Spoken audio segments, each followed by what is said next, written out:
Hello everyone, welcome back. So this is Bhavna Puri and today we will talk about the important questions of chapter number 5, that is principles of inheritance and variation. So students, the first question we have is a gene showing codominance has. कोई भी एक ऐसा gene जो कि codominance को show करेगा. सबसे पहली चीज, डोमिनेंट का मतलब क्या होता है? किसी भी एक ट्रेट के बारे में, यानी कि जब कैरेक्टर के बारे में हम बात करते हैं तो आप देखोगे कि या तो वो डोमिनेंट होगा या फिर रिसेसिव. Dominant, recessive. मैं यहाँ पर आपको एग्जांपल दे रही हूँ. देखिए, कोडोमिनेंस का मतलब क्या है? जब कोई भी दो अलील्स अपने आप को इक्वली एक्सप्रेस करते हैं. When both the alleles independently express, right. अब यहाँ पर एबीओ ब्लड ग्रुप का एग्जाम्पल हमने लिया है. इसमें आई एक जीन है जिसके पास दो अलील्स होते हैं, कैपिटल ए, कैपिटल बी. और क्योंकि ये दोनों ही अलील्स इंडिपेंडेंटली अपने आप को एक्सप्रेस कर रहे हैं, इसलिए कहा जाता है कोडोमिनेंस. का एक बहुत अच्छा एग्जाम्पल है blood group system, ABO blood group system. ठीक है. यहाँ पर आप देख सकते हैं मैंने होमोजाइगस जीन बनाया हुआ है जिसमें कैपिटल टी है. इट में ऑल्सो बी स्मॉल टी, क्योंकि ये दोनों एक जैसे अलील्स हैं तो ये होमोजाइगस होता है. ठीक है. लेकिन ये जो कैपिटल टी और स्मॉल टी है, इसमें आप देखोगे this capital T is dominant and small T is recessive. ऐसा इसलिए है क्योंकि ये जो कंडीशन है capital T small T, this is tall condition, है ना. तो टॉल कैसे आई? इसका तो एक ही रीज़न हो सकता है कि ये जो कैपिटल टी है जो कि टॉल फिनोटाइप के लिए कोड करता है वो ज़्यादा डोमिनेंट है, मतलब वो अपने आप को ज़्यादा एक्सप्रेस कर रहा है. ठीक है. तो इसका ज़रा ऑप्शन देख लेते हैं. तो फर्स्ट ऑप्शन था alleles that are recessive to each other. क्या वो कोडोमिनेंस होंगे? नहीं. Both alleles independently expressed in the heterozygote. बिल्कुल सही. आप यहाँ पर देख सकते हो कैपिटल ए, कैपिटल बी, दोनों अलग अलग अलील्स हैं, यानी कि दोनों हेट्रोजाइगोट हो गए हैं, लेकिन दोनों अपने आप को जो इंडिपेंडेंटली वो एक्सप्रेस भी तो कर रहे हैं. तो इसका मतलब हुआ option B is the correct option. ठीक है. आगे बढ़ते हैं क्वेश्चन नंबर 2 की तरफ. अब क्वेश्चन नंबर 2 में हमसे क्या पूछा गया है? देखिए, in his classic experiment on P plant, Mendel did not use. जब मेंडल ने अपना एक्सपेरिमेंट परफॉर्म किया था पी प्लांट के ऊपर, पहले एक दो चीज़ें डिस्कस करते हैं. पी प्लांट है ना, क्या साइंटिफिक नेम था पी प्लांट का? Pisum sativum. हम लिख लेते हैं फटाफट से, रिकॉल हो जाएगा. Pisum sativum. ठीक है. आप इसको सेपरेटली अंडरलाइन करेंगे. This is the correct way to write a scientific name, right. दूसरी चीज़, मेंडल ने जो अपना एक्सपेरिमेंट परफॉर्म किया था वो कब से कब तक किया था? 1856 से 1863 तक किया था. 7 इयर्स का समय उनको लगा था अपने एक्सपेरिमेंट को परफॉर्म करने में, राइट. अब क्वेश्चन ये है कि मेंडल ने अपने एक्सपेरिमेंट में इनमें से किस ऑप्शन को यूज़ नहीं किया था. ठीक है. तो first one is seed shape. क्या सीड के शेप के बारे में नहीं बताया था मेंडल ने? वही बताया था. उन्होंने कहा था कि सीड्स राउंड भी हो सकते हैं, रिंकल भी हो सकते हैं. ठीक है. फिर फ्लावर पोजीशन हमने ये भी पढ़ा है, एक्सल और टर्मिनल हो सकती है. सीड कलर के बारे में बात हो रही है तो हमने येलो और ग्रीन पढ़ा था, राइट. लेकिन पॉड यानी कि फ्रूट, क्या पॉड की लेंथ के बारे में मेंडल ने कुछ कहा था? नहीं कहा था. तो इसका मतलब ये हुआ option D is the correct answer. ठीक है. आगे बढ़ते हैं question number 3. A colour blind man Mary's a woman with normal site, यानी कि एक व्यक्ति है, एक मैन है जो कि कलर ब्लाइंड है. तो मैंने यहाँ पर लिखा हुआ है XCY. ऐसा क्यों? देखिए, सबसे पहली बात, ये जो कलर ब्लाइंडनेस होती है this is sex linked inheritance. किस तरीके की डिसऑर्डर होती है? सेक्स लिंक्ड होती है. इसका मतलब ये हुआ कि यहाँ पर हमने लिख लिया है सेक्स लिंक्ड रिसेसिव. इसका मतलब ये हुआ कि यहाँ पर एक्स क्रोमोसोम कैरी करेगा उस जीन को जो कि कलर ब्लाइंडनेस करवाता है ना. और मेल्स के पास तो सिर्फ एक ही एक्स क्रोमोसोम होता है, तो इसका मतलब है कि मेल कैरियर नहीं होंगे, वो डायरेक्टली डिजीज्ड होंगे। तो XCY रिप्रेजेंट करता है अफेक्टेड कंडीशन को, यानी कि डिजीज्ड कंडीशन को। ठीक है, तो क्वेश्चन ये बोला है कि जो कलर ब्लाइंड मैन है वो एक ऐसी लेडी से शादी करता है कि किस तरीके की लेडी से, जो कि क्या कर रही है भाई, जो कि बिल्कुल नॉर्मल है, जिसकी कोई हिस्ट्री नहीं है कलर ब्लाइंडनेस की, है ना। तो नॉर्मल लिख लिया हमने XX। जब इनको आपस में क्रॉस करवाया तो हमारे पास XCX यानी कि carrier female, again carrier female और नॉर्मल मेल आए दोनों। ऐसा क्यों हुआ भाई, हमेशा याद रखिए सेक्स लिंक्ड रिसेसिव डिजीज में criss cross pattern of inheritance होता है। मतलब ये हुआ कि जो फादर हैं वो डॉटर को डिजीज करवाएंगे और जो मदर है वो सन को डिजीज करवाती है। ठीक है, तो क्योंकि यहाँ पर फादर क्या है, डिजीज्ड है, तो उन्होंने डॉटर को क्या पहुंचा दिया, डिजीज करवा दी, सॉरी डिजीज नहीं करवाई, एक्चुअली कैरियर है सिर्फ फीमेल। अब कैरियर क्यों है ये, क्योंकि इनके पास 2 एक्स क्रोमोसोम्स हैं। ठीक है, तो अगर किसी भी डॉटर को कलर ब्लाइंडनेस होनी है तो सिर्फ एक ही कंडीशन है, वो ये है फादर शुड बी, मतलब जो फादर है उनको डिजीज्ड होना चाहिए, father should be diseased and mother should be at least carrier. तो अगर फादर डिजीज्ड होंगे और मदर यहाँ पर क्या होती है, कैरियर, तो XC ये क्या बनेगा, जो डॉटर आएगी वो डिजीज्ड हो जाएगी। ठीक है, लेकिन इन दोनों को आप देखोगे दीज आर नॉट डिजीज्ड, ये दोनों कैरियर है ना। और क्वेश्चन में हमसे पूछा है कि कितनी प्रोबेबिलिटी है कि इनके जो ग्रैंड सन है वो कलर ब्लाइंड होंगे या होगा, तो आपको प्रोबेबिलिटी बतानी है कि ग्रैंड सन। ठीक है, ग्रैंड चाइल्ड तो नहीं पूछा, ग्रैंड सन पूछा है स्पेसिफिकली, तो आपको क्या करना है, एक क्रॉस करवा के देख लो। ये जो लेडी आई है कैरियर, नॉर्मल मेल के साथ क्रॉस करवाया और हमने देखा कि यहाँ पर ये जो ग्रैंडसन आया है डिजीज्ड है, इसको क्या है, बीमारी है। ठीक है, टोटल बच्चे कितने हैं, 4, टोटल बच्चे 4 हैं। अगर क्वेश्चन ये पूछते कि कितने ग्रैंड चाइल्ड को, कितने % ग्रैंड चाइल्ड को डिजीज है, तो आप 25% बोल देते, है ना। लेकिन ग्रैंड सन बोला है, तो ग्रैंड सन है कितने, 2 ही तो ग्रैंड सन है, राइट, सिर्फ 2 ही ग्रैंड सन है, तो उसका मतलब ये हुआ दोनों में से भी 50% को बीमारी है, तो आपका आंसर 0.5 होना चाहिए, जबकि इस बुक में 0.25 गिवन है। लेकिन मैं फिर से आपको समझा रही हूँ, अगर यहाँ पर ग्रैंड चाइल्ड दिया होता तो ग्रैंड चाइल्ड का मतलब है पोता पोती कोई भी हो सकता है, बेटा बेटी कोई भी हो सकता है ना। लेकिन यहाँ पर स्पेसिफिकली क्या मेंशन है, ग्रैंड सन मेंशन है, तो सिर्फ ग्रैंड सन के रिस्पेक्ट में हम सिर्फ इन दोनों को ही तो देखेंगे, राइट। और 2 में से एक अगर बीमार है, इसका मतलब क्या हुआ कि 50% डिजीज हो गया। 50% का मतलब प्रोबेबिलिटी कितनी हो गई, 0.5। ठीक है, चलिए आगे बढ़ते हैं। अगला क्वेश्चन हमें क्या गिवन है, अब पीलियोट्रॉपिक जीन, पीलियोट्रॉपिक जीन, अब पीलियोट्रॉपिक जीन कौन सा होता है ना। तो फटाफट से हम देख लेते हैं पीलियोट्रॉपिक जीन कौन सा है। Let me write it here, पीलियोट्रॉपिक।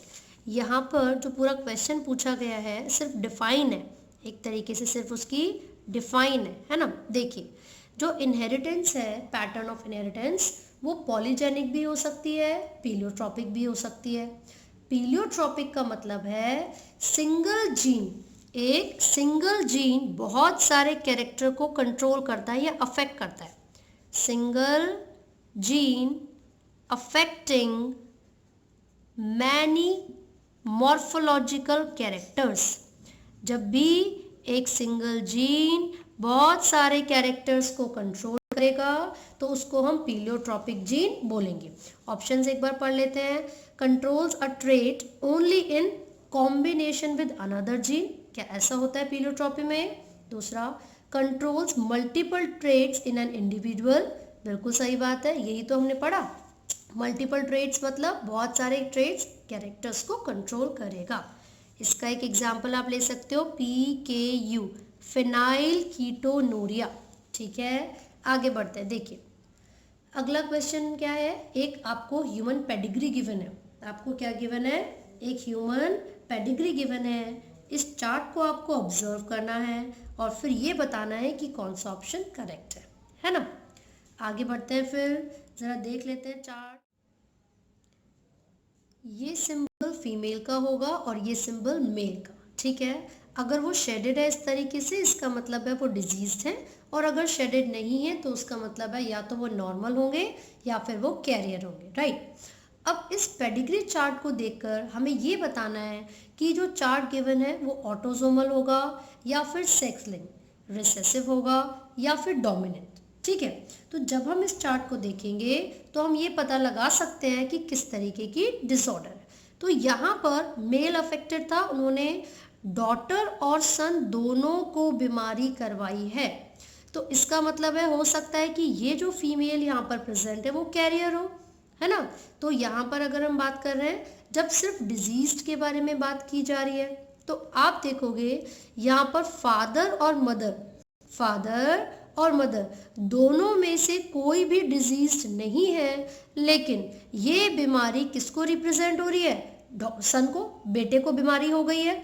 तो इसका मतलब ये हुआ कि ये ऑटोसोमल डिजीज है, क्योंकि जब सेक्स लिंक्ड होती है तो एक ही इंडिविजुअल को कॉन्टिन्यूसली होती रहती है। बट यहाँ पर आप देख रहे हो फीमेल को भी बीमारी है और मेल को भी।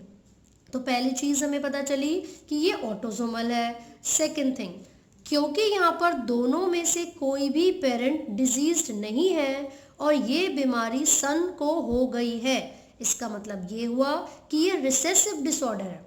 इसमें रिसेसिव अलील ही रिस्पॉन्सिबल है बीमारी करवाने के लिए, ठीक है। तो जैसे कि हम यहाँ पर क्रॉस बना के देख लेते हैं, एक जो फीमेल है वो हो सकता है कि वो हेट्रोजाइगस होगी और जो फादर है वो रिसेसिव होंगे, तभी जाकर उनको ये बीमारी हुई है। अब इसके रिजल्ट में हमें क्या मिलेगा, कैपिटल ए स्मॉल ए और दो हमें मिल रहे हैं स्मॉल ए, ठीक है। तो हो सकता है कि यहाँ पर जो दो बच्चे बीमार हैं वो क्या होंगे, यहाँ पर स्मॉल ए हो सकता है और यहाँ पर भी स्मॉल ए। क्लियर है। तो जब ये स्मॉल ए किसी नॉर्मल फीमेल के साथ क्रॉस कर रहा है, मान लीजिए वो क्या है, नॉर्मल फीमेल, वो हेट्रोजाइगस भी हो सकती है या फिर वो होमोजाइगस डोमिनेंट भी हो सकती है, कैपिटल ए, ठीक है। अब जब ये आपस में क्रॉस करेंगे तो क्या रिजल्ट आएगा, कैपिटल ए स्मॉल ए। तो ये रीजन है कि यहाँ पर दोनों में से किसी को भी डिजीज नहीं है, राइट। लेकिन जब आप यहाँ पर देखोगे तो ये जो फादर है और ये जो मदर है, यहाँ पर दोनों नॉर्मल है, ठीक है। तो हो सकता है कि फादर और मदर कैपिटल ए स्मॉल ए रहे हों। इन्हीं के रिजल्ट में एक जो बच्चा आया है वो क्या था, होमोजाइगस रिसेसिव, इसी वजह से इसको यहाँ पर ये डिजीज हो गई। क्लियर है। तो हमें ये पता चला इस गिवन चार्ट को देखकर कि ये रिप्रेजेंट करता है ऑटोसोमल रिसेसिव डिसऑर्डर को। So here is the option first, autosomal recessive disorder, ठीक है। आगे बढ़ते हैं, नेक्स्ट क्वेश्चन क्या गिवन है हमें। अगला क्वेश्चन है, लिंकेज टर्म किसने दी थी, who gave the term linkage. So correct answer क्या है, TH. Morgan. Thomas Hunt Morgan वो साइंटिस्ट हैं जिन्होंने लिंकेज टर्म दी है, ठीक है। ग्रिगोर मेंडल ने लॉ बताए हैं, प्रिंसिपल्स बताए हैं इनहेरिटेंस के। Walter Sutton along with Theodor Boveri, यानी कि सूटन और बोवरी, इन दोनों ने मिलकर क्रोमोसोमल थ्योरी ऑफ इनहेरिटेंस दिया था, ठीक है। और टी.एच. मॉर्गन ने लिंकेज और रिकॉम्बिनेशन को एक्सप्लेन किया है। नेक्स्ट क्वेश्चन है, अलील्स आर। अलील्स क्या होते हैं, मैंने आपको स्टार्टिंग में बताया था। देखिए, ये कैपिटल टी है और ये स्मॉल टी, एक ही जीन है लेकिन एक जीन की दो अलग अलग फॉर्म्स आपको दिख रही हैं। कैपिटल टी डोमिनेंस और स्मॉल टी रिसेसिव को रिप्रेजेंट करेगा, है ना। तो ऐसा बोला जाता है एक ही जीन की जो अल्टरनेट फॉर्म होती है वो अलील्स कहलाती है। सो अलील्स क्या है, तो पहला option, different molecular forms of a gene, किसी भी एक जीन की डिफरेंट मॉलिक्यूलर फॉर्म को अलील कहते हैं। क्लियर है। नेक्स्ट क्वेश्चन, मल्टीपल अलील्स कहाँ पर प्रेजेंट होते हैं, at the same locus of the chromosome, on non-sister chromatids on different chromosomes at different locus या loci on the same chromosome. देखिए, multiple allelism और codominance, these both are having same examples, और वो example है ABO blood group का. कैसे? Codominance का मतलब था जब दोनों ही अलील्स अपने आप को इक्वली एक्सप्रेस करेंगे तो वो कोडोमिनेंस है. मल्टीपल अलीलिज्म का मतलब क्या होता है? जब दो से ज़्यादा अलील्स किसी भी एक जीन पर प्रेजेंट होते हैं तो उसको मल्टीपल अलीलिज्म कहा जाता है. जैसे कि आप यहाँ पर एग्जांपल ले लीजिए, हमारे ब्लड ग्रुप में IA अलील हो गया, IB अलील हो गया, IO भी तो हो सकता है, या फिर जिसको सिंपल I लिखते हैं. तो कितने अलील्स हो गए? 3 अलील्स हो गए. इससे ये पता चलता है कि ह्यूमन का जो ब्लड ग्रुप सिस्टम है वो 2 से ज़्यादा अलील्स को पोजेस करेगा. इसीलिए ये एक एग्जाम्पल होता है मल्टीपल अलीलिज्म का. मल्टीपल अलीलिज्म, ठीक है. तो यहाँ पर आपसे पूछा है कि ये जो मल्टीपल अलील्स हैं, अलग अलग अलील्स हैं, क्या वो अलग अलग क्रोमोसोम्स पर होते हैं या फिर नॉन सिस्टर क्रोमेटिड्स पर होंगे, वो भी अलग अलग लोकेशन पर. तो आप हमेशा याद रखिए, मल्टीपल अलील्स हमेशा सेम क्रोमोसोम की एक ही लोकेशन पर ही मिलेंगे. So first option is correct, at the same locus of the chromosome. Locus का मतलब क्या है भाई? लोकस वो पोजीशन है जहां पर जीन्स लोकेटेड होते हैं. ठीक है. Next question, a man with blood group A marries a woman with blood group B. So what are all possible blood groups of their offspring? देखिए, सबसे पहली चीज, अगर किसी का ब्लड ग्रुप A है तो उसको हम किस किस तरीके से रिप्रेजेंट कर सकते हैं? A ब्लड ग्रुप को हम IA से भी रिप्रेजेंट कर सकते हैं, या फिर IAIO. ऐसा क्यों? क्योंकि जो A है, A allele, this is dominant over O. ठीक है. सिमिलरली B ब्लड ग्रुप को हम IB या फिर IBIO से भी रिप्रेजेंट कर सकते हैं. ठीक है. तो मान लीजिए अगर फादर का ब्लड ग्रुप A है और वो हेट्रोजाइगस है, और मदर का ब्लड ग्रुप B है और वो भी हेट्रोजाइगस है, तो देखें ज़रा क्या क्या कंडीशन आ सकती है. IAIB यानी कि ब्लड ग्रुप कौन सा हो गया? AB. IAIO कौन सा ब्लड ग्रुप है? A, क्योंकि मैंने बोला A डोमिनेंट होता है O के ऊपर. नाउ दिस इज IBIO, तो ये B ब्लड ग्रुप है. मैंने यहाँ पर B पहले इसलिए लिखा है क्योंकि वो डोमिनेंट होता है. ठीक है. IOIO इसका मतलब O ब्लड ग्रुप. तो क्या पॉसिबिलिटी आ गई हमारे पास? A, B, AB and O. तो first option is correct, A, B, AB and O. ये सभी चांसेस हैं कि ये ब्लड ग्रुप बच्चों के हो सकते हैं. ठीक है. Next question, how many pairs of contrasting characters in the P plants were studied by Mendel? कितने कैरेक्टर्स को, कंट्रास्टिंग कैरेक्टर्स को मेंडल ने स्टडी किया था? 7 कैरेक्टर्स को. ठीक है. तो आंसर क्या हुआ? B, 7 is the correct answer. आपसे पूछ लेंगे कौन कौन से कैरेक्टर थे, कौन से नहीं थे, तो आपको सारे पता होने चाहिए, है ना. आगे बढ़ते हैं. अब नेक्स्ट क्वेश्चन क्या है? An abnormal human baby with XXY sex chromosomes were born due to. अब आप मान लीजिए एक एबनॉर्मल बेबी किसी के घर में हुआ है और उस बेबी का जो क्रोमोसोम पैटर्न है वो XXX है. ठीक है. तो ऐसा किसके फ्यूजन के होने की वजह से हुआ है ना. चलो देखो, एक एग्जांपल मैं आपको यहाँ पर बना के दिखाती हूँ. नॉर्मली 44 प्लस XX फीमेल में होते हैं, 44 प्लस XY मेल में होते हैं. ठीक है. तो इसको मैंने यहाँ पर अरेंज कर दिया, 22 ऊपर X नीचे X, है ना. यहाँ पर भी इसी तरीके से अरेंज करेंगे, ऊपर X नीचे Y. ठीक है. क्वेश्चन ये है कि एबनॉर्मल ओवा की फ्यूजन हुई है नॉर्मल एग स्पर्म से, या फिर एबनॉर्मल स्पर्म की फ्यूजन हुई है नॉर्मल एग से. अब क्वेश्चन के हिसाब से अगर हम देखें तो ज़रा ध्यान से देखिए, हमें क्या पैटर्न चाहिए? XXX. ठीक है, कैसे आएगा? अगर ये एबनॉर्मली डिवाइड करें, मतलब नॉर्मली क्या होता है 22 प्लस एक्स ऊपर 22 प्लस एक्स नीचे, तो ये एक गैमेट बनता, ये एक गैमेट बनता।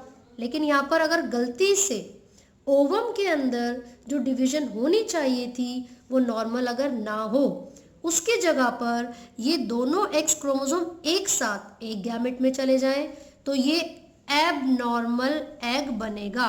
This will be N abnormal egg और ओवा। ठीक है, और अगर ये एबनॉर्मल एग जाकर फ्यूज कर जाता है स्पर्म के साथ, तो ये क्या फॉर्म करेगा?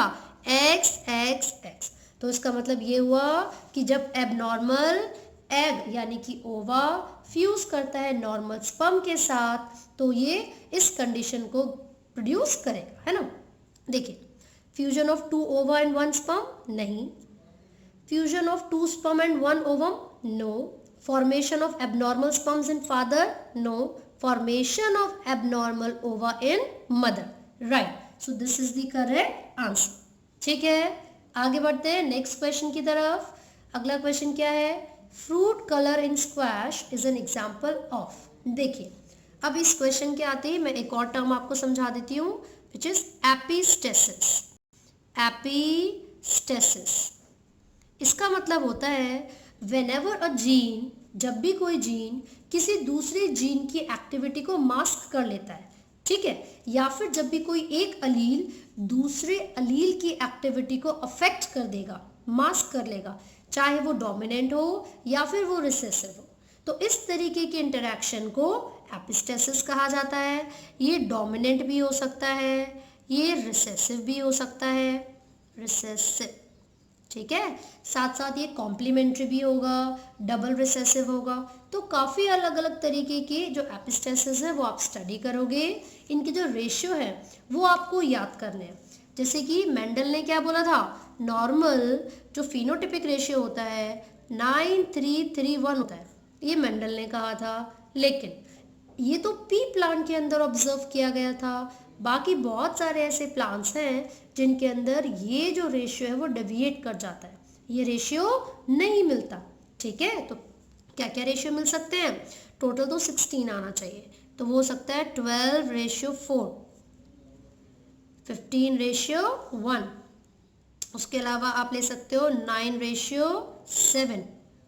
ठीक है, तो इस तरीके के रेशियो काफ़ी बार आपसे पूछे जाएंगे। तो ये किस तरीके का इंटरैक्शन होता है? एपिस्टेसिस। तो एक एग्जांपल आपको यहाँ पर गिवन है, फ्रूट कलर इन स्क्वैश। फ्रूट कलर इन स्क्वैश है ना, ये किस तरीके का एपिस्टेसिस को शो करेगा? तो डोमिनेंट एपिस्टेसिस को शो करेगा। इसका एग्जाम्पल आप कैसे याद रखेंगे? Dominant epistasis. क्लियर है? आगे बढ़ते हैं। नेक्स्ट क्वेश्चन हमें गिवन है, a man whose father was colorblind marries a woman who had a colorblind mother, ठीक है, and normal father।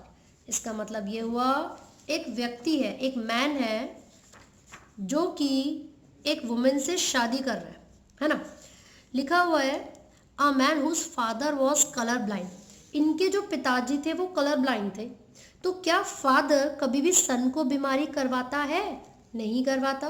तो इसका मतलब ये हुआ कि ये जो मैन है ये नॉर्मल है। ये मैन क्या है? नॉर्मल है। आगे बढ़ते हैं। किससे शादी की है उन्होंने? एक ऐसे वुमेन से who had a colour blind mother and normal father.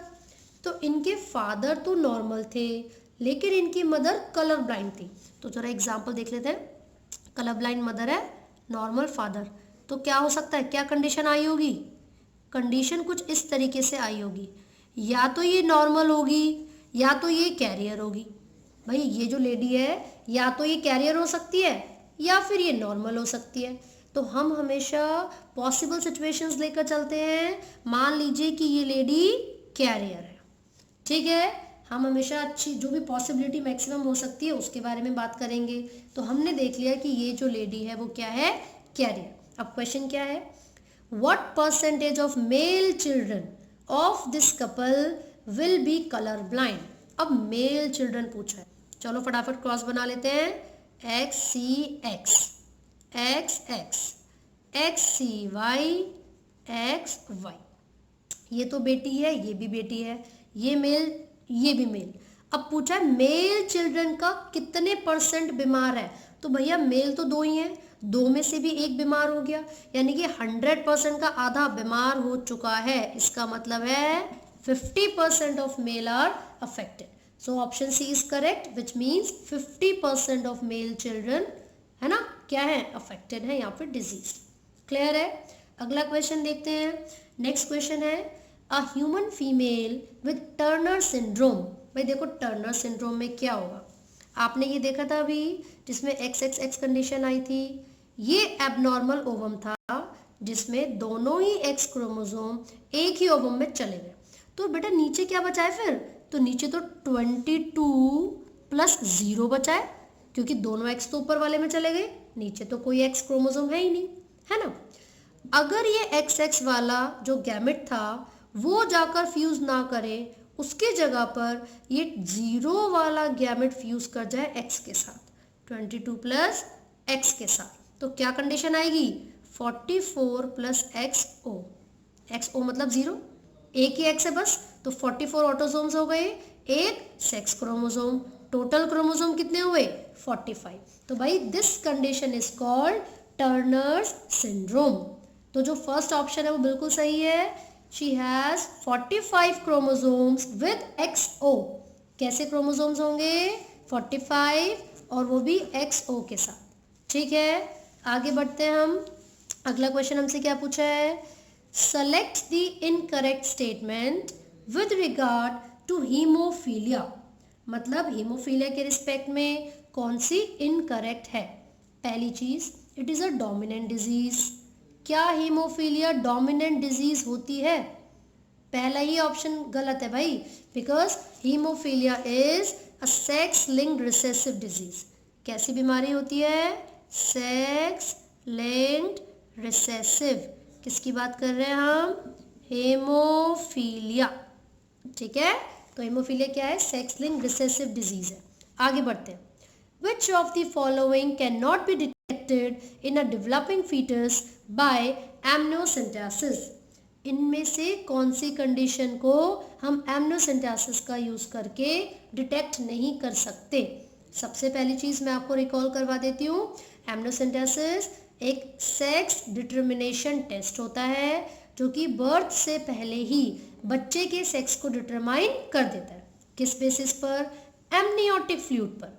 जो फीटस के चारों तरफ फ्लूइड होता है उसको बाहर निकाला जाता है, उसमें जो क्रोमोसोमल पैटर्न होगा हम उसको स्टडी कर सकते हैं और पता लगा सकते हैं कि जो फीटस है वो मेल है या फीमेल। ठीक है, तो चलो डाउन सिंड्रोम पता चल जाएगा उससे आपको। मान लीजिए कि बच्चा जो है उसके 21 क्रोमोसोम पे ट्राइसोमी है, 21 क्रोमोसोम पे। डाउन सिंड्रोम का जैसे पता चला है बिल्कुल वैसे ही क्लाइनफिल्टर का भी पता चल सकता है, क्योंकि XXY अगर सेक्स क्रोमोसोम्स विजिबल होंगे एमनियोटिक फ्लूइड में तो हम डिटरमाइन कर सकते हैं क्लाइनफिल्टर को भी। साथ ही साथ सेक्स ऑफ द फीटस, इसको तो डिटरमाइन करने के लिए है ही ये प्रोसेस। तो इसका मतलब ये हुआ वो चीज़ जो कि हम डिटरमाइन नहीं कर सकते वो क्या होगी, जॉन्डिस। राइट, आगे बढ़ते हैं। नेक्स्ट क्वेश्चन क्या है, if both the parents are carriers for thalassaemia, यानी कि दोनों ही पेरेंट्स थैलेसीमिया के कैरियर हैं। ठीक है, which is an autosomal recessive disorder, वो एक ऑटोसोमल रिसेसिव डिसऑर्डर है। What are the chances of progeny resulting in an affected child, कितने % चांसेस है कि जो बच्चा आएगा वो अफेक्टेड होगा। तो देखिए ऑटोसोमल रिसेसिव को हम कैसे रिप्रेजेंट करेंगे, हीमोग्लोबिन से रिलेटेड है तो HbA, आप चाहो तो S से रिप्रेजेंट कर दो, मतलब किसी भी हेट्रोजाइगस कंडीशन से आप कैरियर को रिप्रेजेंट कर सकते हो। हम यहाँ पर T से रिप्रेजेंट कर देते हैं क्योंकि थैलेसीमिया है। ठीक है, तो दोनों ही क्या है, कैरियर है। तो HbA HbT, मान लीजिए ये फीमेल कैरियर है, HbA HbT ये मेल। तो कितने % चांसेस ऐसे हैं कि जो बच्चा होगा वो अफेक्टेड होगा। एक क्रॉस बनाकर देख लेते हैं। तो सबसे पहले HbA दिस इज नॉर्मल, दूसरा HbA HbT ये क्या हो गया, carrier, and HbA HbT again, और जो लास्ट है वो है HbT. इसका मतलब ये हुआ कि इस इंडिविजुअल को अमंग दीज 4 इसको बीमारी है, इसका मतलब इसको थैलेसीमिया है. तो आप बताइए कि जब 4 यहाँ पर बच्चे हैं उसमें से एक बच्चे को बीमारी है तो 1/4 यानी कि 100% में से 4 जो मतलब जो टोटल है उसमें से एक को बीमारी है तो 25%. क्या आंसर आ गया हमारा? 25% जो इंडिविजुअल्स हैं वो अफेक्टेड होंगे. क्लियर है? तो आंसर क्या हुआ? First option which is 25%. आगे देखते हैं क्वेश्चन नंबर 18 क्या कहता है. ठीक है, चलिए. What is the next question? Question number 18 कहता है if 2 persons with AB blood group marry and have sufficiently large number of children, these children could be classified as A blood group, AB blood group, B blood group in 1:2:1.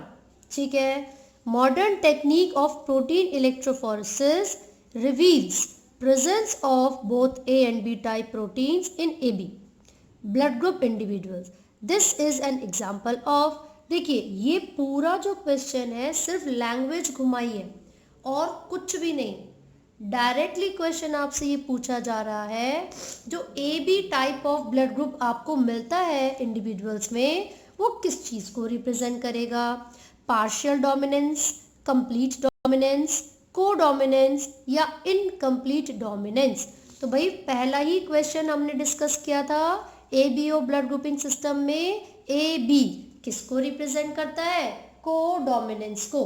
तो answer क्या होगा भाई? को dominance. ठीक है, तो यहाँ पर आप देखिए option C is correct. Next question क्या कहता है?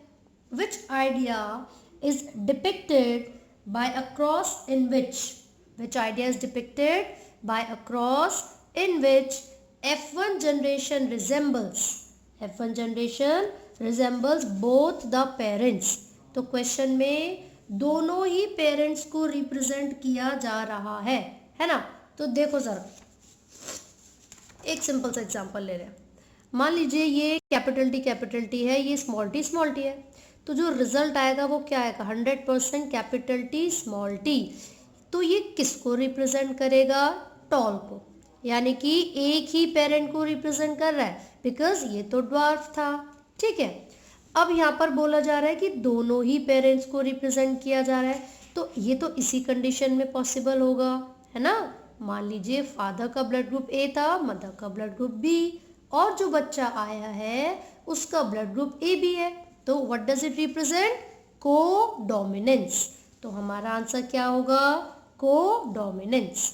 क्लियर है? आगे बढ़ते हैं क्वेश्चन नंबर 20 की तरफ. क्वेश्चन क्या है?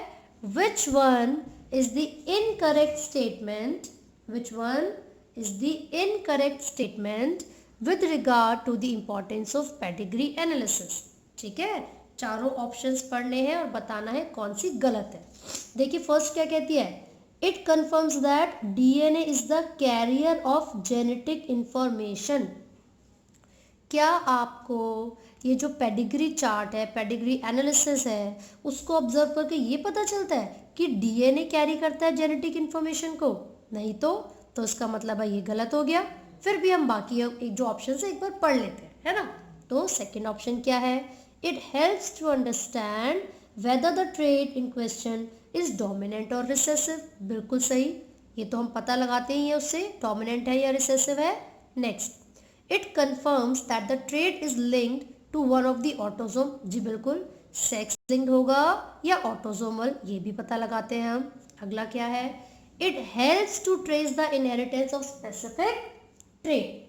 जी बिल्कुल सही, कहीं किसी पेरेंट को या चाइल्ड को बीमारी तो नहीं है, ये भी पेडिग्री चार्ट में ऑब्जर्व किया जा सकता है. So which one is incorrect? Option 1. ठीक है, आगे देखिए. Down syndrome in humans is due to. Down syndrome किस वजह से होता है भाई? क्या होता है? 21st क्रोमोसोम पे ट्राइजोमी.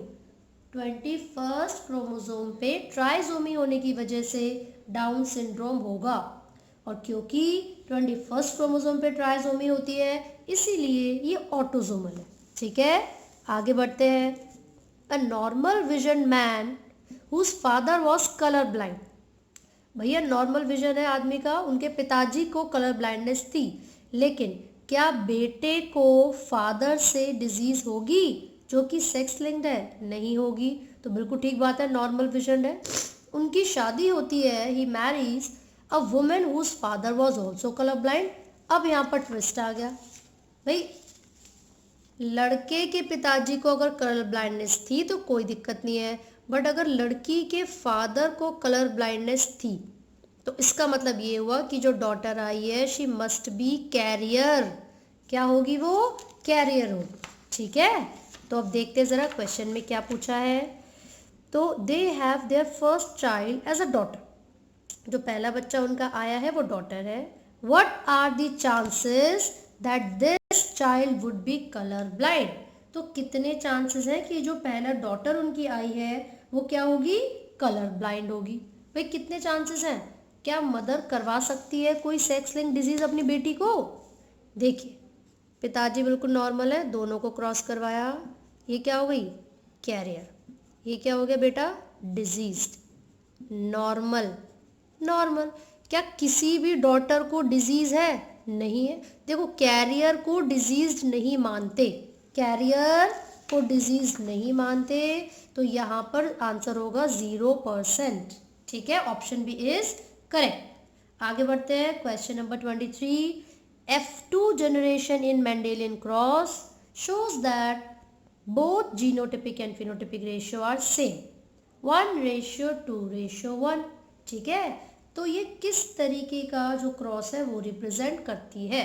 तो ज़रा देखते हैं क्या क्या ऑप्शंस हमें गिवन है क्वेश्चन नंबर 23 के। ठीक है, चलिए तो फिर हमें गिवन है codominance, dihybrid cross, monohybrid cross with complete dominance, monohybrid cross with incomplete dominance. भाई देखिए, अगर कोडोमिनेंस होगी, ए और बी वाला जो एग्जाम्पल हमने लिया था, क्या इस तरीके का रेशियो आएगा? 1:1, 1:2:1, सॉरी। फिनोटिपिक भी वही और जीनोटिपिक भी वही, क्या ऐसा होता है? नहीं होता।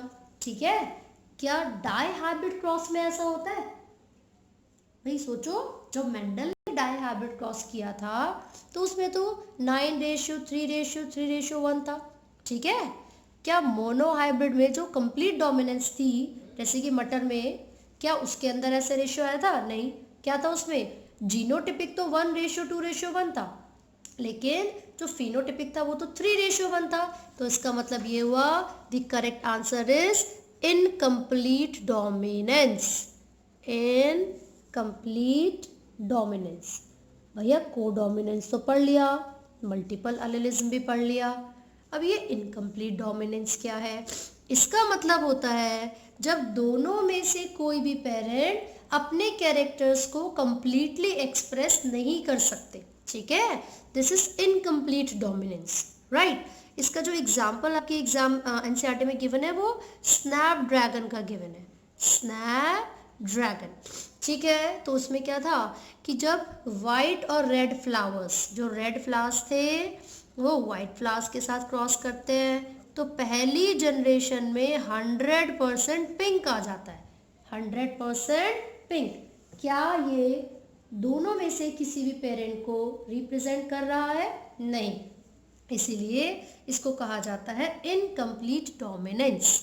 ठीक है, आगे बढ़ते हैं। नेक्स्ट क्वेश्चन क्या गिवन है हमें?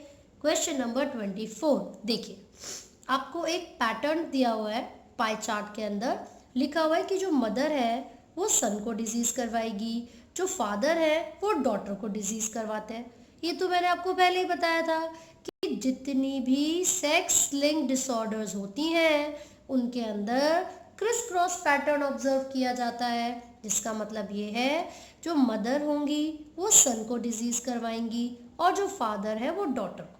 ठीक है, तो इन चारों ऑप्शंस में से which one is a sex link recessive disease? Haemophilia. तो हमारा आंसर क्या होगा? Haemophilia. This is the correct answer. ठीक है, so option C is correct. आगे बढ़ते हैं, क्या क्वेश्चन है? Read the following 4 statements. 4 statements आपको गिवन है, चारों स्टेटमेंट पढ़नी है, ठीक है। फिर क्या बताना है? How many above statements are right, ठीक है। तो फटाफट से पढ़ते हैं कौन कौन सी स्टेटमेंट्स हमें दी हुई। पहली स्टेटमेंट क्या है? In transcription adenosine pairs with uracil. जब भी ट्रांसक्रिप्शन होती है तो ए पेयर करता है यूरेसिल के साथ। अच्छा जी। दूसरा, regulation of lac operon by repressor is referred to as positive regulation. जब भी रिप्रेसर करेगा लैक ऑपरॉन को रेगुलेट, क्या वो पॉजिटिव है? जी नहीं, वो नेगेटिव होगा, क्योंकि जो रिप्रेसर है वो रोक देता है उस प्रोसेस को, ठीक है। आगे देखते हैं। The human genome has approximately 50,000 genes. नहीं, जब ह्यूमन जीनोम प्रोजेक्ट चला था तो उसके बाद पता चला था अप्रॉक्सीमेटली 30,000 जीन्स होते हैं, ना कि 50,000, ठीक है। फोर्थ ऑप्शन है haemophilia is a sex linked recessive disease. बिल्कुल सही। तो उसका मतलब है only 2 options are correct, A and D. तो हमारा आंसर क्या होगा? फर्स्ट, ठीक है। आगे बढ़ते हैं। A test cross is carried out. भाई जो टेस्ट क्रॉस हम करते हैं वो क्यों किया जाता है? क्या पता लगाया जाएगा और कैसे किया जाएगा, ठीक है। तो लेट्स सी टेस्ट क्रॉस क्या है। तो लिखा हुआ है अ टेस्ट क्रॉस, या फिर in a test cross it is carried to first determine the genotype of a plant at F2, predict whether 2 traits are linked, assess the number of alleles of a gene, determine whether 2 species or varieties will breed successfully। तो ये जो चारों options आपको given है, इनमें से कौन सा ऐसा ऑप्शन है जो बताता है कि टेस्ट क्रॉस क्या है? तो फर्स्ट ऑप्शन इज करेक्ट। भाई हम F2 जनरेशन में जीनोटाइप को पता लगाने के लिए ही क्या करते हैं? टेस्ट क्रॉस को परफॉर्म करते हैं, ठीक है। आगे देखिए नेक्स्ट क्वेश्चन क्या है। नेक्स्ट क्वेश्चन में तो पहले से टिक लगा हुआ है ना, लेकिन फिर भी हम क्वेश्चन एक बार पढ़ लेते हैं। व्हेन टू अनरिलेटेड इंडिविजुअल्स और लाइंस, जब भी 2 अनरिलेटेड इंडिविजुअल्स को या लाइंस को आपस में क्रॉस करवाया जाएगा, the performance of F1 hybrid, the performance of F1 hybrid is superior to both its parents. मतलब कोई भी 2 आपने इंडिविजुअल्स को क्रॉस करवाया, अनरिलेटेड थे, बिल्कुल कोई उनकी जो एंसेस्टर्स थे वो कॉमन नहीं थे, ठीक है। तो उन दोनों अनरिलेटेड इंडिविजुअल्स को जब आपने आपस में क्रॉस करवाया तो F1 जनरेशन जो आई थी वो इंडिविजुअल दोनों से ही सुपीरियर था, मेल और फीमेल दोनों ही पेरेंट से सुपीरियर था। तो इस कंडीशन को क्या कहते हैं? हेट्रोसिस। तो फर्स्ट ऑप्शन बिल्कुल सही है यहाँ पर। तो आपको याद रखना है हेट्रोसिस एक ऐसी कंडीशन है जिसमें 2 अनरिलेटेड इंडिविजुअल्स को क्रॉस करवाएंगे और जो इंडिविजुअल्स हमारे पास आते हैं वो क्या होंगे? सुपीरियर, ठीक है। आगे बढ़ते हैं क्वेश्चन नंबर 28 की तरफ, ठीक है। क्वेश्चन क्या है? Which of the following conditions correctly describe the manner of determining the sex. इनमें से कौन सा बिल्कुल सही तरीके से डिटरमाइन करता है, बताता है सेक्स डिटर्मिनेशन को? फर्स्ट, होमोजाइगस सेक्स डिटर्मिनेशन या फिर sex chromosome in female bird. क्या ऐसा होता है? फीमेल में जो होमोजाइगस कंडीशन है क्या वो रिप्रेजेंट करेगी? नो। आपको याद होना चाहिए बर्ड्स के अंदर फीमेल हेट्रोगैमेटी होती है, हेट्रोगैमेटी। अब इसका मतलब क्या है? उनके पास 2 अलग अलग तरीके के गैमेट्स होते हैं। तो फर्स्ट गलत हो गया। Second, XO type of sex determination होती है ग्रास हॉपर में। Yes, this is the correct. Grasshopper में क्या होता है? XO type of sex determination, ठीक है। तो याद रखना है आपको, राइट। चलिए फिर है which of the following conditions of zygotic cell would lead to the birth of a normal human female child. कौन सी ऐसी कंडीशन है जो नॉर्मल ह्यूमन फीमेल की फॉर्मेशन करवाएगी? क्या 2 एक्स क्रोमोसोम्स आपस में फ्यूज करेंगे तो नॉर्मल फीमेल बनेगी? Yes. So first option is correct, बिल्कुल सही है जो पहला ऑप्शन है, ठीक है। 30 क्वेश्चन क्या कहता है? टेस्ट क्रॉस इन प्लांट्स और इन ड्रोसोफिला इन्वॉल्व्स क्रॉसिंग। जब टेस्ट क्रॉस होता है प्लांट्स में या फिर ड्रोसोफिला में तो उसमें क्या होगा? पहला है between two genotypes with recessive trait. क्या हम रिसेसिव ट्रेट वाले जीनोटाइप को क्रॉस करवा देते हैं दो जीनोटाइप्स को? नहीं। बिटवीन टू F1 हाइब्रिड्स, क्या दो हाइब्रिड्स जो हमें मिली हैं F1 के रिजल्ट में उन दोनों को क्रॉस करवाएंगे? जी नहीं। थर्ड है the F1 hybrid with a double recessive genotype. बिल्कुल सही बात है। देखिए मैं आपको टेस्ट क्रॉस समझाती हूँ। जब भी हम F1 जनरेशन में जो हाइब्रिड हमें मिली है उसको होमोजाइगस रिसेसिव पेरेंट के साथ क्रॉस करवाते हैं तो इसी को टेस्ट क्रॉस कहा जाता है। और टेस्ट क्रॉस किया जाएगा F2 जनरेशन में जो जीनोटाइप है, डोमिनेंट जीनोटाइप, उसको पता लगाने के लिए। ठीक है, तो उसमें क्या करेंगे? मान लीजिए सबसे पहले हमने कैपिटल टी को स्मॉल टी के साथ क्रॉस करवाया। क्या रिजल्ट आया? हाइब्रिड मिल गई कैपिटल टी स्मॉल टी। तो टेस्ट क्रॉस का मतलब है इस हाइब्रिड को होमोजाइगस रिसेसिव यानी कि डबल रिसेसिव ट्रेट के साथ क्रॉस करवा दो। ठीक है, third option is correct. F1 hybrid with a double recessive genotype. F1 hybrid with a double recessive genotype. ठीक है, अगले क्वेश्चन की तरफ बढ़ते हैं। नेक्स्ट है which one of the following symbols and it's representation used in human pedigree analysis is correct. ठीक है, आपसे पूछा गया है कि जो सिंबल्स आपके सामने हैं इनमें से कौन से सिंबल बिल्कुल ठीक यूज किए जाते हैं पेडिग्री एनालिसिस में। देखिए मैं फिर से बता रही हूँ, this is for female, this is for male, this is for sex unspecified, it shows disease. जब भी शेडेड होगा तो वो डिजीज्ड होगा। ये देखिए क्रॉसिंग हो रही है, पेरेंट्स के बीच में मीटिंग हो रही है, क्लोजली रिलेटिव्स के बीच में मीटिंग हो रही है, कंजैग्नस मीटिंग भी इसको कहा जाता है। और ये अपर मीटिंग पेरेंट्स शो हो रहे हैं, नीचे बच्चे। ये क्या है? अपर क्या रिप्रेजेंट करती है? लाइन पेरेंट्स को, and lower represents the children. ठीक है, तो अब यहाँ पर आपको चार सिंबल दिए हुए हैं। देखिए यहाँ से शुरू करते हैं। Male affected, is it a male? No. Is it a female? No. Unaffected male, क्या ये मेल है? नहीं। हालांकि वो अनअफेक्टेड है लेकिन वो मेल नहीं है।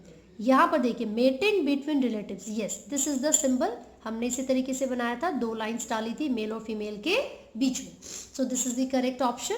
ठीक है, आगे बढ़ते हैं। देखिए नेक्स्ट जो क्वेश्चन नंबर 32 है वो क्या कहता है? It says ABO blood groups in humans are controlled by gene I. सही बात है, आई जीन ही तो कंट्रोल करेगा। अलील्स कितने हैं? 3 है। 6 डिफरेंट जीनोटाइप्स पॉसिबल है, तो फिनोटाइप कितने होंगे? चलो एक बार देख लेते हैं, ध्यान से देखिए। IA ये ए ब्लड ग्रुप को रिप्रेजेंट करेगा, चाहे आई क्यों ना हो वो भी ए ब्लड ग्रुप को रिप्रेजेंट करेगा। ऐसा क्यों? क्योंकि ए डोमिनेंट होता है ओ के ऊपर। ठीक है, IB या फिर IBIO ये भी रिप्रेजेंट करता है बी ब्लड ग्रुप को। ठीक है, आगे देखते हैं। IAIB ये क्या रिप्रेजेंट करेगा? AB। आगे देखते हैं IOIO ये रिप्रेजेंट करता है ओ ब्लड ग्रुप को। करेक्ट, तो फिनोटाइप कितने हो गए? 1 2 3 4 5 6। तो फिनोटाइप तो 6 हो गए, लेकिन जीनोटाइप्स कितने हैं? 4। So the correct answer would be C, यानी कि 4 जीनोटाइप्स आर पॉसिबल। ठीक है, तो अगले क्वेश्चन की तरफ चलते हैं फटाफट से। नेक्स्ट क्वेश्चन क्या कहता है? देखिए, select the correct statement from the ones given below with respect to hybrid dihybrid cross. आपको जो ऑप्शंस गिवन है उसमें से करेक्ट वाला सेलेक्ट करना है जो कि डाई हाइब्रिड क्रॉस को रिप्रेजेंट करेगा। ठीक है, tightly linked genes on the same chromosome show higher recombination. अगर एक क्रोमोसोम पे दो जीन्स टाइटली जुड़े हुए हैं, क्या कोई फॉरेन DNA के कंबाइन कर सकता है इससे? क्या रिकॉम्बिनेशन के चांसेस ज़्यादा होंगे? नहीं। सो फर्स्ट ऑप्शन क्या है? गलत, this is the incorrect. Next, genes far apart on the same chromosome show very few recombination, तो उसी का उल्टा है। मतलब देखो, अगर बिल्कुल दूर दूर जीन्स है तो बहुत ही कम रिकॉम्बिनेशन होगी, ऐसा हो सकता है क्या? नहीं, बहुत ही ज़्यादा चांसेस होते हैं कि नॉन पेरेंटल जो क्रोमोसोम है वो बन जाए, तो इसलिए ये भी गलत है। Next, genes loosely linked on the same chromosome show similar recombination. भैया देखो ज़रा, सेम क्रोमोसोम्स पे जो जीन्स लूजली लिंक्ड है वो एक जैसी रिकॉम्बिनेशन शो करेंगे। जी ऐसा बिल्कुल भी ज़रूरी नहीं होता है, ठीक है। इसका मतलब है ये तीनों ही ऑप्शन क्या है? गलत। So which one is correct? Fourth ही ठीक होगा, पढ़ लेते हैं एक बार। Tightly linked genes on the same chromosome show very few recombination. जी जब भी टाइटली लिंक्ड जीन्स होते हैं तो रिकॉम्बिनेशन बहुत ही कम होती है, ये बिल्कुल सही है, ठीक है। सो this is the correct option. कौन सा वाला? डी। नेक्स्ट क्वेश्चन क्या पूछ रहे हैं हमसे? नेक्स्ट क्वेश्चन है the genotype of a plant showing the dominant phenotype can be determined by. किसी प्लांट का जीनोटाइप हमें पता लगाना है, कौन सा क्रॉस करेंगे? फर्स्ट टेस्ट क्रॉस करेंगे, राइट। नेक्स्ट क्वेश्चन क्या है? 35, which one of the following cannot be explain on the basis of Mendel's law of dominance. पहला पॉइंट, डिस्क्रीट यूनिट जो कंट्रोल करती हैं कैरेक्टर को उसको जीन्स कहा जाता है। जी बिल्कुल सही, मेंडल ने लॉ ऑफ डोमिनेंस में यही बताया था। दूसरा, out of one pair of factors one is dominant and the other is recessive. जी बिल्कुल, देखिए ये क्या होगा? डोमिनेंट, जैसे कि कैपिटल टी, ये क्या है? Dominant, and this is recessive, ठीक है। अगला क्या है? alleles do not show any blending and both the character recover as such in F1 generation। क्या F1 जनरेशन में, सॉरी F2 जनरेशन में दोनों ही कैरेक्टर्स को एज सच रिकवर किया जाएगा बिना ब्लेंडिंग किए? ये लॉ ऑफ डोमिनेंस ने कहा था क्या? नहीं, ये किसने कहा था? लॉ ऑफ सेग्रीगेशन ने। इसका मतलब है लॉ ऑफ डोमिनेंट के हिसाब से ये स्टेटमेंट गलत है। सो हमारा आंसर क्या होगा? C. So we will be discussing this much questions only. 35 questions हमने आज डिस्कस किए हैं। आई होप आपको ये क्वेश्चन समझ में आए हैं। एमटीजी के क्वेश्चंस हमने डिस्कस किए हैं, तो पूरा चैप्टर आप थॉरोली पढ़िए। उसके बाद भी अगर आपको कोई डाउट लगते हैं आप कमेंट कर सकते हैं और पूछ सकते हैं, ठीक है। Do not forget to like, share and subscribe. Thank you.